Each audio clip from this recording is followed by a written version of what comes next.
نانگا پربت دنیا کا سب سے بڑا پہاڑی سلسلہ ہے اور پاکستان کی دوسری بلند ترین چوٹی بھی اسی میں ہی واقع ہے۔ اس کی اونچائی 26,600 فٹ ہے اور پاکستان کے صوبہ گلگت بلتستان کے علاقہ میں واقع ہے۔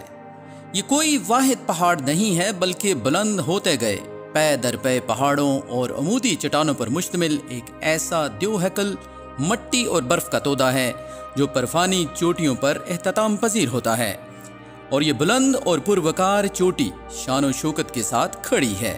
یہاں نانگا پربت کے سائے میں دریائے سندھ بہہ رہا ہے۔ یہ دنیا کے کسی اور پہاڑ سے زیادہ انسانوں کے لیے سخت سنگ دل اور بے رحم ہے۔ اس نے بہت سے کو پیماؤں کی جان لے لی ہے، ان کی تعداد 32 سے زیادہ ہے، اور دنیا کے بلند پہاڑوں میں یہ سب سے آخر میں سر ہوئی۔ پہاڑ کی بلندی اور چڑھائی جو ہر کو پیما کی ذاتی دشمن ہوتی ہے، اور نانگا پربت سے دریائے سندھ سے صرف 14 میل کے فضائی فاصلہ پر 3000 فٹ کی بلندی پر بہہ رہا ہے۔ اتنی تیزی سے بلند ہوتا ہوا یہ پہاڑ جس کو سر کرنے کی خواہش کا خطرناک رد عمل ہوتا ہے، یہاں نیچے دریا کے قرب میں شدید گرمی اور نانگا پربت کی بلندیوں پر شدید سردی ہوتی ہے۔ نانگا پربت پر پہنچنے کے لیے قابل اعتماد سامان کے ساتھ ساتھ صبر و استقلال اور حالات کا مقابلہ کرنے کی ذہنی صلاحیت کی ضرورت ہونی چاہیے۔ 20,000 فٹ سے بلندی پر آکسیجن کی کمی جسم، دماغ اور جذبے کو کمزور کر دیتی ہے اور رد عمل خطرناک حد تک سست پڑ جاتا ہے، توانائی ختم ہو جاتی ہے، قوت ارادی کمزور پڑ جاتی ہے۔ قدیم عقائد کے مطابق ہمالیہ اور قراقرم کی دوسری بلند چوٹیوں کی طرح اسے بھی مطلون مزاج روحوں کا مسکن سمجھا جاتا ہے۔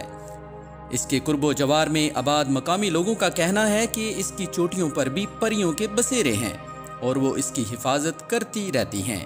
جب سورج کی روشنی اپنے شباب پر ہوتی ہے تو اس بلند پہاڑ کی بلند گھاٹیوں سے دھواں سا اٹھتا نظر آ رہا ہوتا ہے، تو مقامی لوگ کہتے ہیں کہ پریاں اپنا کھانا پکا رہی ہیں۔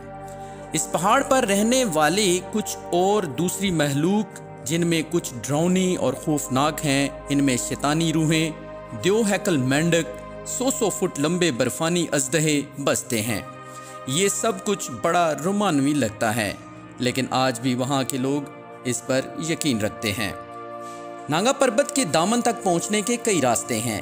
یہ راستے جو پگڈنڈیوں کی صورت تھے اور وہاں تک پہنچنے کا مشکل سفر کئی ہفتوں کا ہوتا تھا، مگر اب یہاں سڑکیں بن چکی ہیں، اور اگرچہ یہ سڑکیں سلائیڈنگ کی وجہ سے بہت بری حالت اور دنیا کے خطرناک ترین راستوں میں اس کا شمار ہوتا ہے، تاہم اس کی بدولت فاصلے دنوں سے گھنٹوں میں سمٹ گئے ہیں۔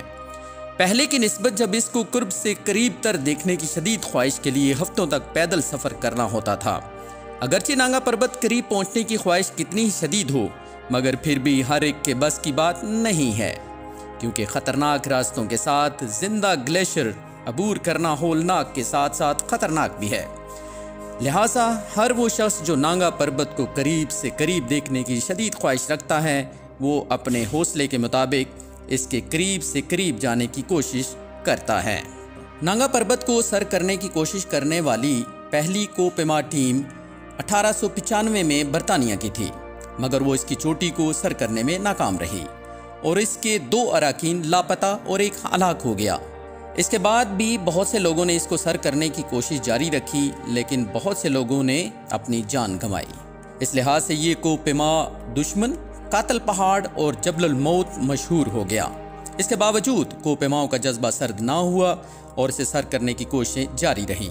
آخرکار اس پہاڑ کی حفاظت کرنے والی روحیں نرم پڑ گئیں اور 1953 میں اس چوٹی کو آسٹریا کے ایک جرمن کو پیما ہرمن ہولز نے اسے سر کر لیا۔